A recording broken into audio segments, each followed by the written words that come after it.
Now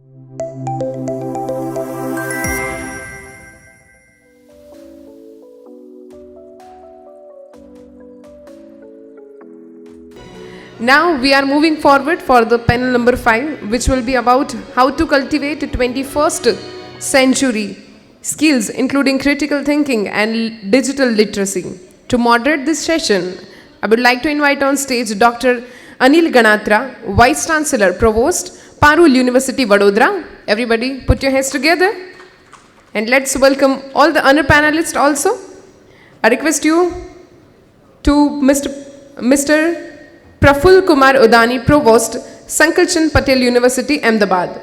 Professor Dr. Prafulkumar Udani, Provost, Sankalchand Patel University, Ahmedabad. Also, I request to Dr. K.B. Vyas, Provost, Sabarmati University, Ahmedabad. Mr. Anup Menon, Regional Head West, Academics and Government Business, LinkedIn. So, small family, happy family. So, thank you once again for ArdorComm and Chandananand sir and all his team for giving us this opportunity to interact with all of us. Your patience has been tested, right? And those who are sitting here are really having full patience, so we appreciate your patience. The topic which has been assigned to us is how to cultivate 21st century skills, that is critical thinking and digital literacy, which is very relevant topic. So nowadays you are aware that very cutthroat competition we are facing in academics, as foreign universities are also coming up and setting their campus. Beyond curriculum, what we offer to the students and how students can strengthen their resume, this is how their success is going to be defined.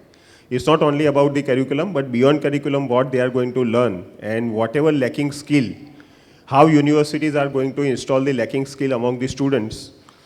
This is very important. So all 21st century skill, be it critical thinking, creativity, communication, collaboration, digital literacy, media literacy, information literacy, technology literacy, flexibility, adaptability, initiatives, self-directed learning, time management, productivity, social and emotional learning, global citizenship, cross-culture adaptation, these all are going to be very important and very relevant.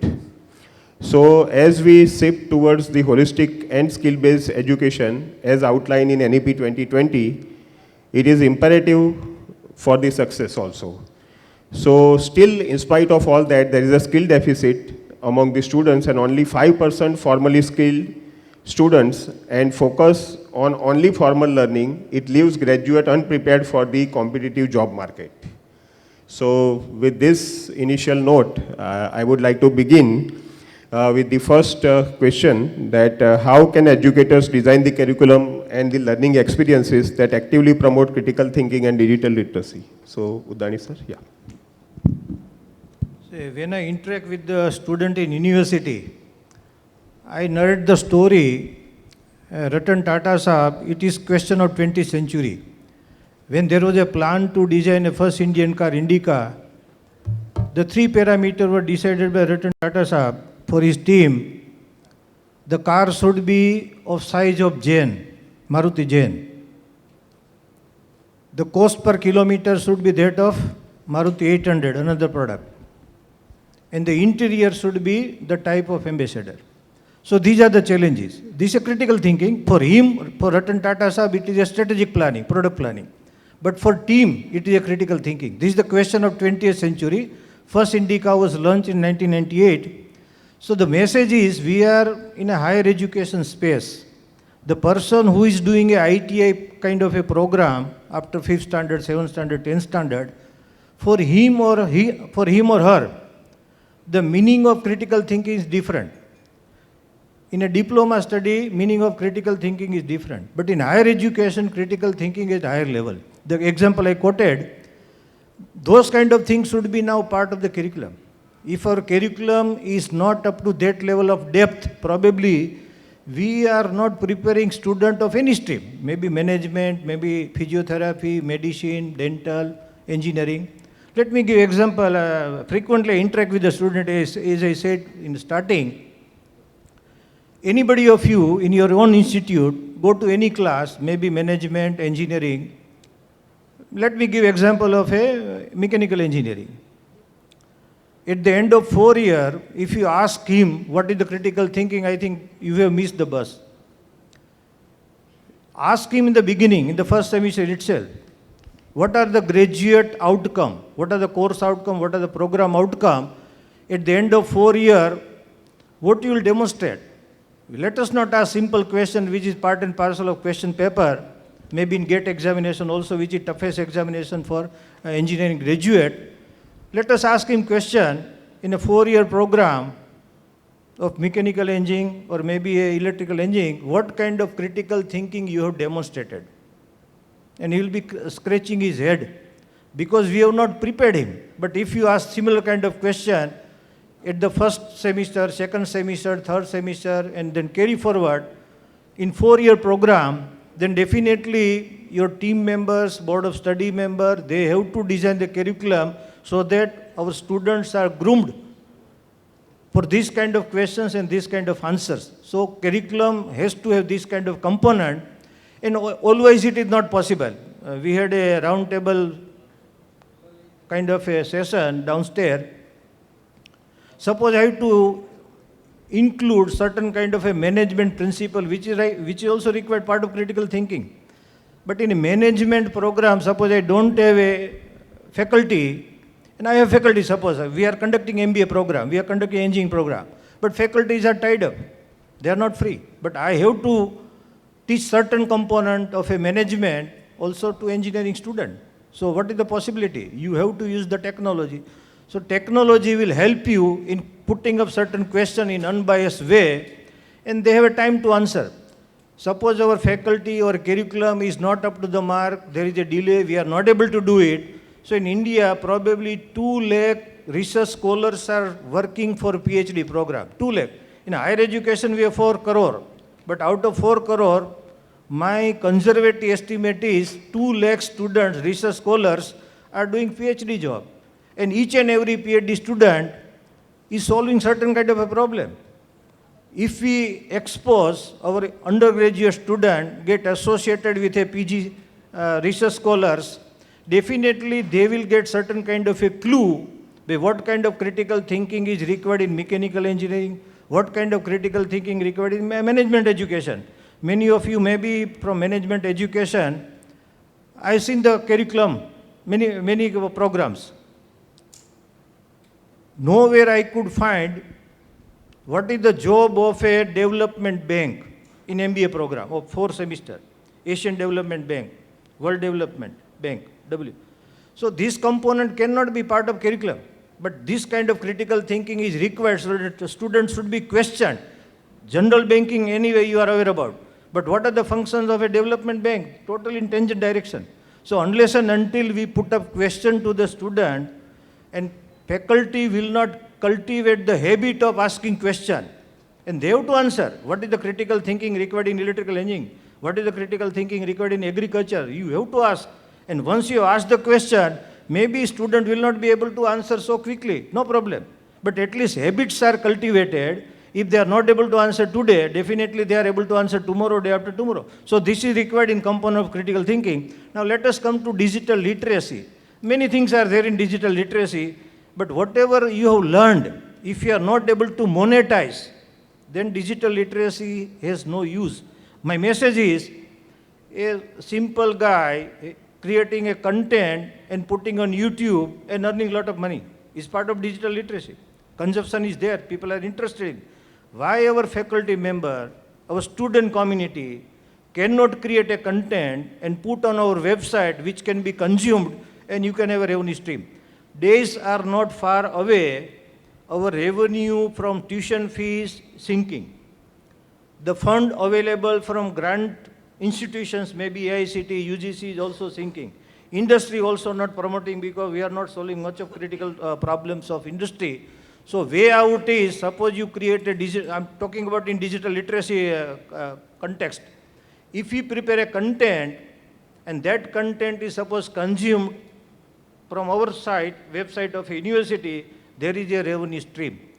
So anything you do, at the back of the mind, there has to be an answer after putting all this effort, what kind of a monetary gain I am getting, student or faculty of university. So both are relevant as of today.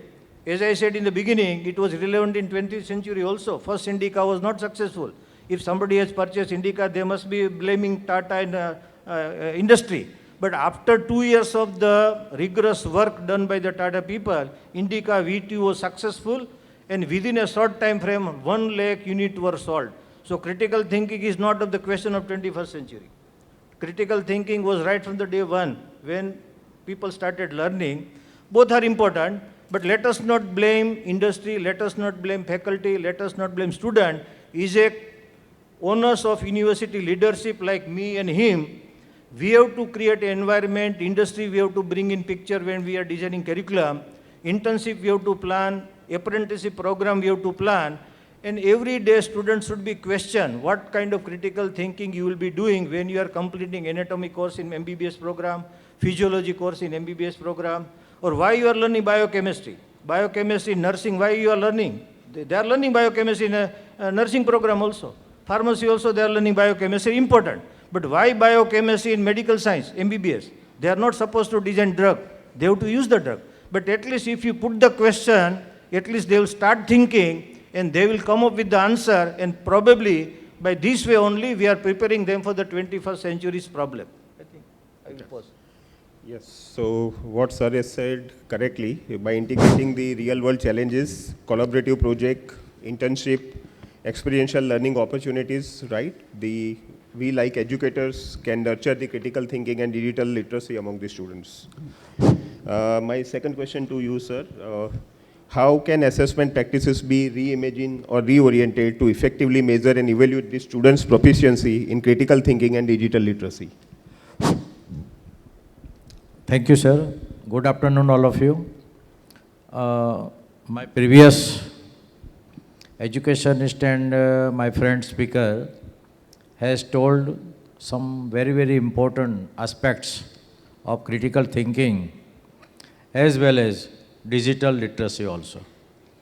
Both are very, very important and necessary for all the subjects, for all the students from KG to PG, as well as research scholars also. I will give you some basic information about critical thinking. We are talking about critical thinking, but what is critical thinking? The basic idea is the super slope of your own thoughts. It's about not just accepting things at face value, but questioning, analyzing, and understanding. This basic information we see in the classroom among the students while we are teaching. Students are questioning us about their puzzles, about their doubts. Teachers are questioning after the lectures what the students have understood the topic or not, to revise the topic or not, in next session or next period tomorrow. The teacher will decide by the doubts of questioning. In the same way, analyzing. Analyzing means to analysis. Teacher has to analyze a lesson, which topic or subtopic or the unit or subunit the students haven't understood. The teacher has to know this is very important. Today, we know that students are very, very clever than teacher also. They search from the Google, they search from the internet, they search each and every topic, subtopic, chapters which our teacher is going to teach in the classroom tomorrow. Therefore, they are well prepared, as well as the teachers are also well prepared before they going to the class. Therefore, this is the basic information. The teacher has to ask the questions. Why? To create the curiosity. Curiosity is the key factor of learning. Questioning is also the key factor of learning.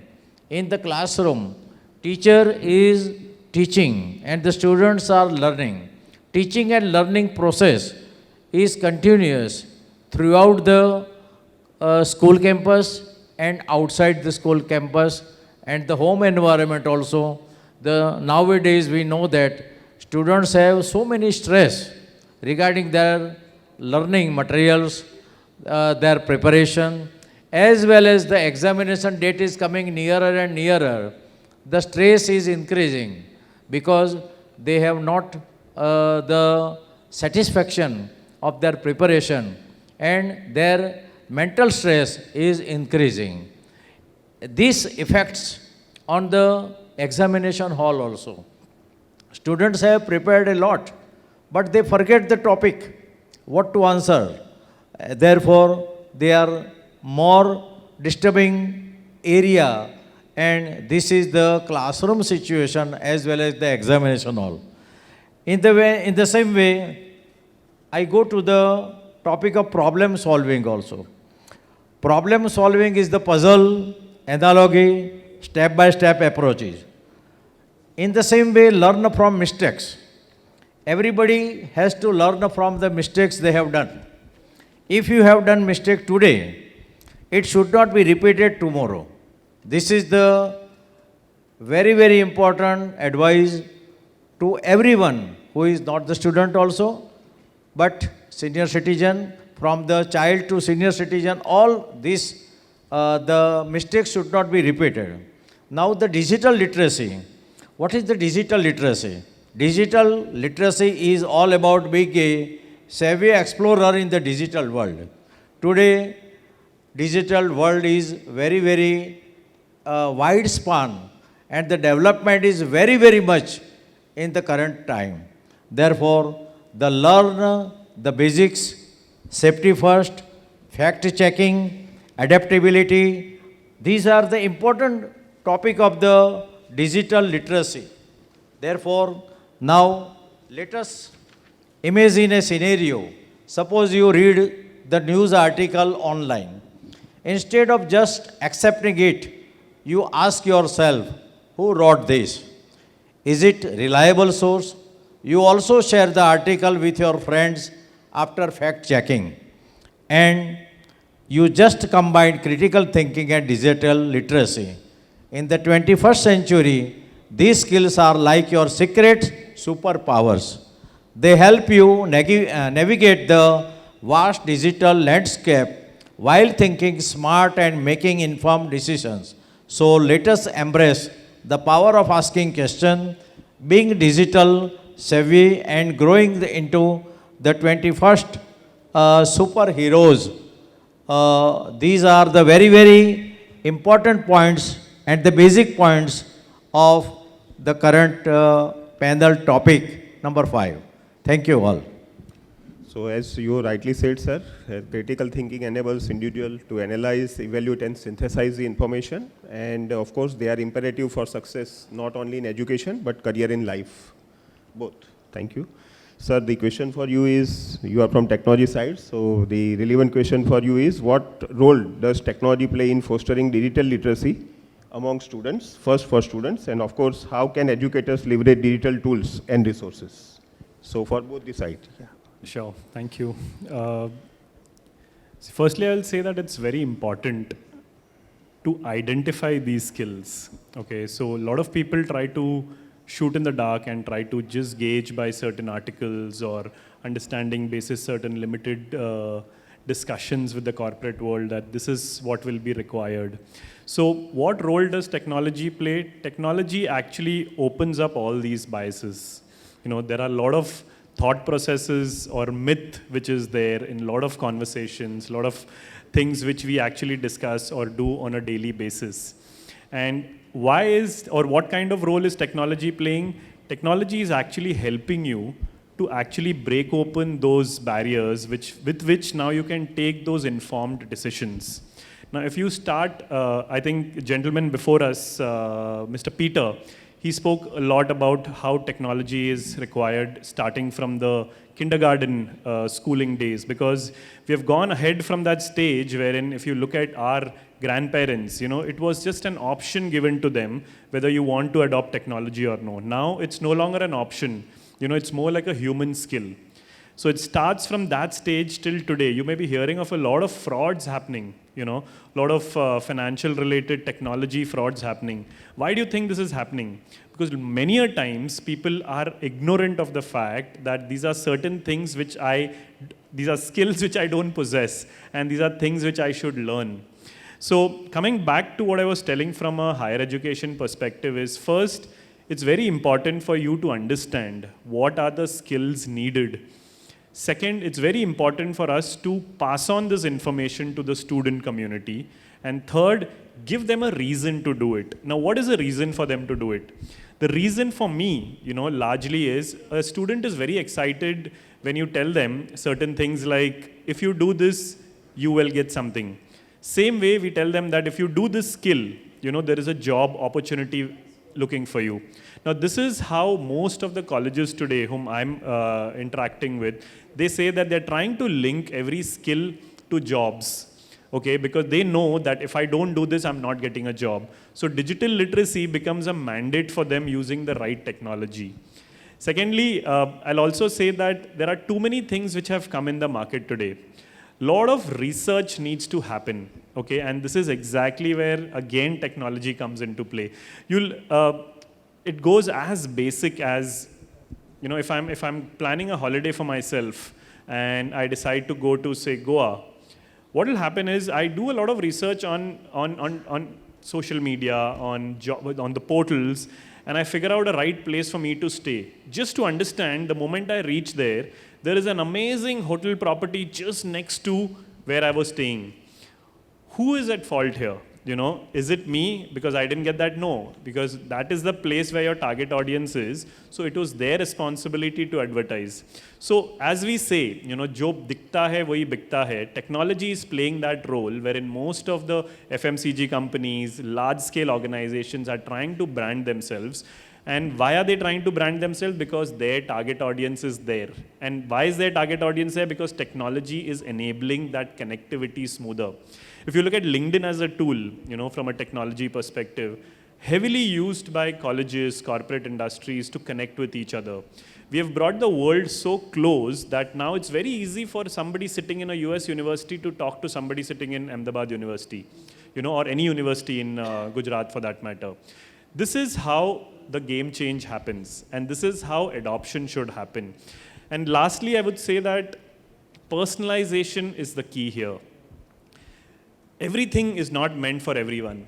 How is it that you can personalize? With the latest advancement in technology, the major focus has been given on what is meant for me, what is good for me, rather than what is available on the internet or from a technology perspective. You just do a search and you'll see 1,000 things coming out.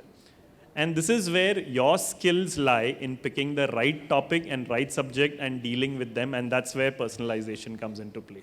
So I'll keep it to this. Thank you. Thank you, sir. So as you have explained, digital literacy equips individuals with the skill to navigate, evaluate, and utilize digital tool and information effectively and ethically, which is correct. Next question for Udani, sir. What kind of professional development opportunities and support structures are needed to empower educators to equip with these skills? Yeah. What professional development opportunities and support structures are needed to empower educators with the knowledge, skill, and resources necessary to integrate this critical thinking and digital literacy? Okay.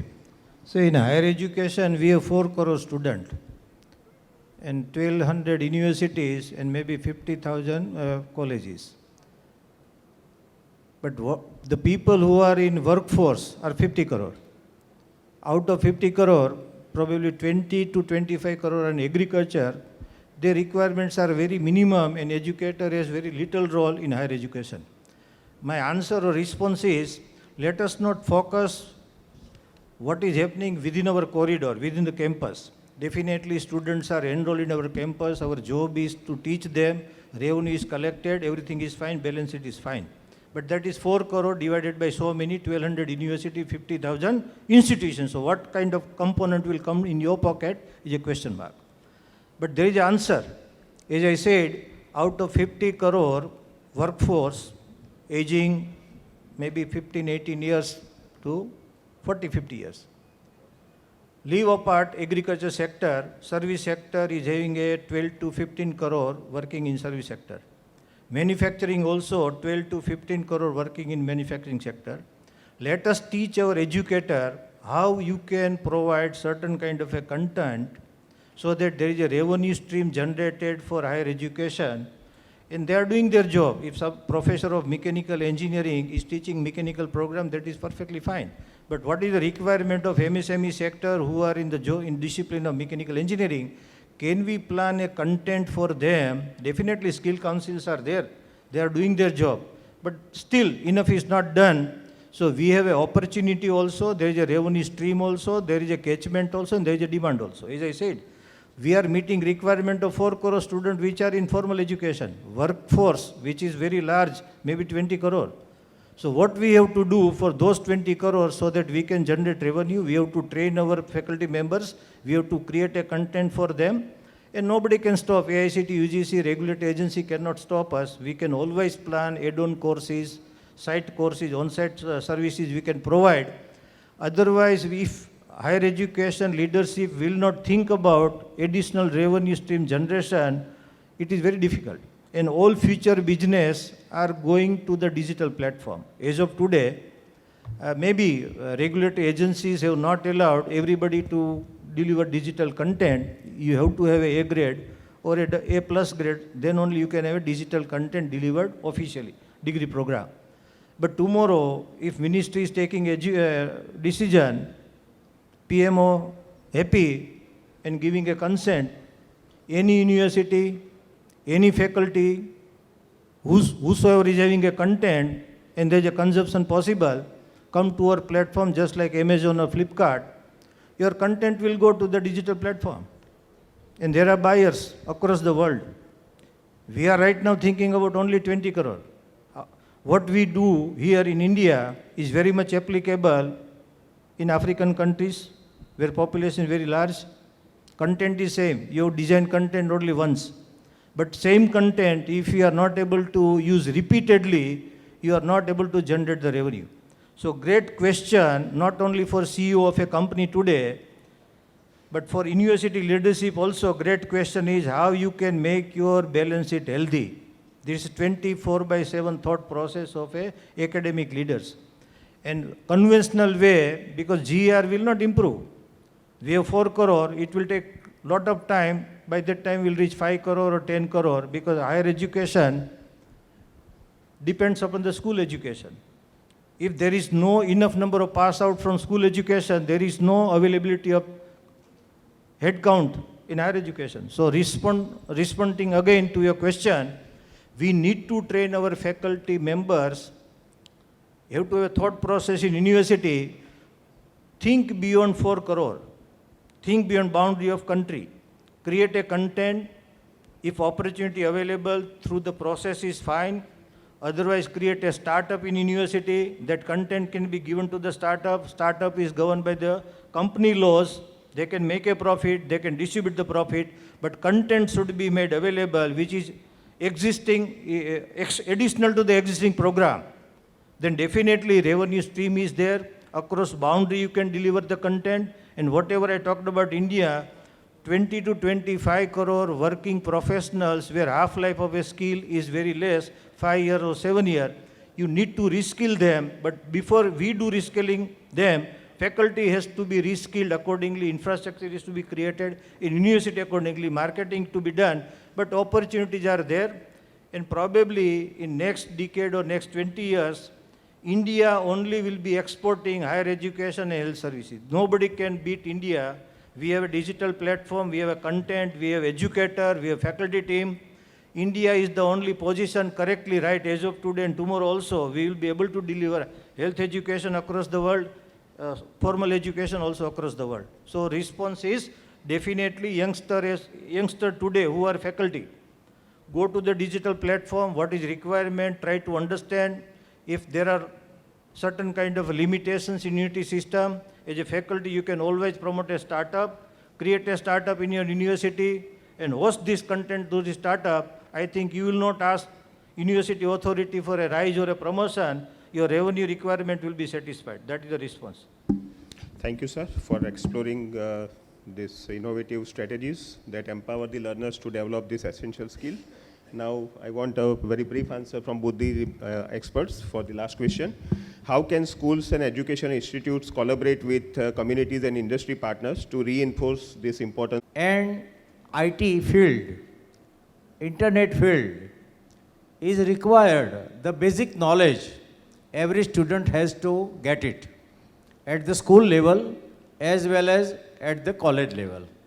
If he has or she has sufficient knowledge of IT, information technology, and the critical thinking, he will or she will easily find out what the requirement of the opportunity in the market is available. The opening of the date of application and the closing date of the application, as well as to update the certificates and the details of personal information can be online by the digital knowledge. In this, sometimes the industry, the industrialist, just like Reliance, Tata, Torrent, Larsen and Toubro, all the officials of such big companies are giving opportunity to the last year students to train them for their resource persons. In the same way, some excellent and aspirant students who are good in merit, they select at the campus placement incident, and then they get the better job. Therefore, in this way, collaboration with the industry and the education campus is very, very necessary, so that all the students may get the information for the better job and the better the situation in the market available. Therefore, this knowledge will be very, very important for the students. Thank you.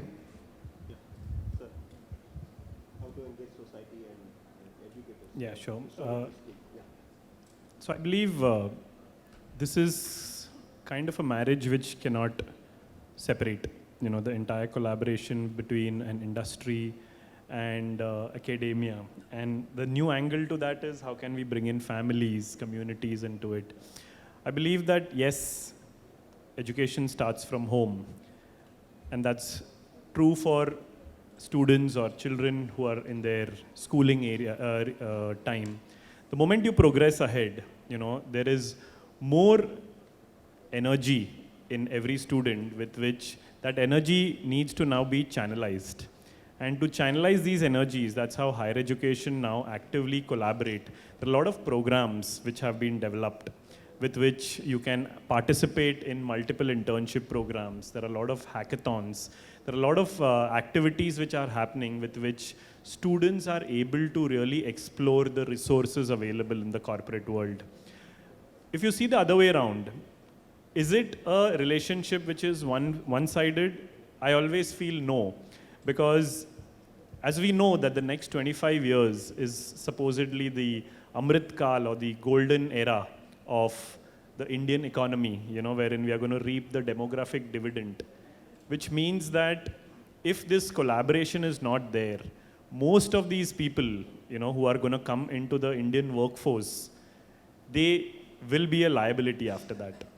And what is the bigger repercussion is our unemployment rate will be on a staggering high. Hence, it is very important for industry also to take active participation in being responsible enough in partnering with educational institutions. And new thing which has come up in the NEP, which I heard was the professor of practice kind of an approach. which is more to do with how can you utilize industry professionals to come into the colleges and deliver lectures. Now, this is one of the most, I have loved this as the most important thing, because this is the great collaboration aspect for industry and academics, because now this is where true transformation will take place. This is where not just students, but also faculty members will be in an immense learning phase, because they are not just learning from one or two, they are learning from an entire set of crew who will be available for them and who will be imparting that knowledge in a truly experiential way. And this can also bring in more platforms for discussions, for opportunities, and the eventual objective is jobs, and if this can end up into jobs, then I believe that all these collaborations will be really helpful. Thank you, I'll keep it to that. So thank you all the panel members for giving your insights and exploring the various strategies, pedagogies, and the various technologies to install and impart the most important 21st century skills. See, in today's era of 21st century, with the 18th century curriculum, 19th century mindset, 20th century our requirement, and 20th century whatever processes what we adopt, and 21st century requirement we cannot meet. So we have to change our mindset. The issue is not in terms of knowledge, skill, practice. The issue is in mindset, right? So we need to be more adaptive. We need to be more flexible.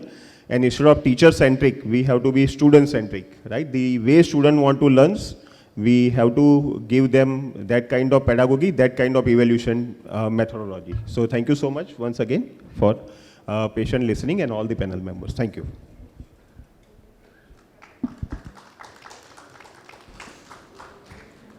Hello. Thank you very much for the insightful session. I request our session moderator, Dr. Amit Ganatra, to present a felicitation certificate to other panelists. Please present a certificate to Dr. Prafulkumar Udani, Provost, Sankalchand Patel University, Ahmedabad.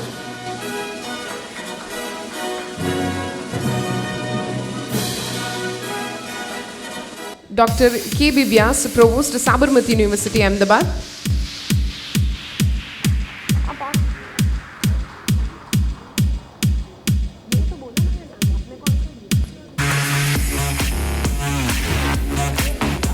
I request to Dr. Prafulkumar Udani to present a certificate to Dr. Amit Ganatra.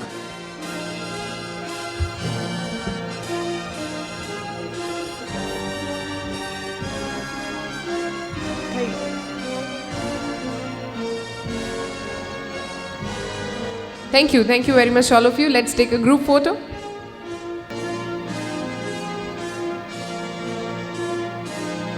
Next we have award distribution ceremony, but before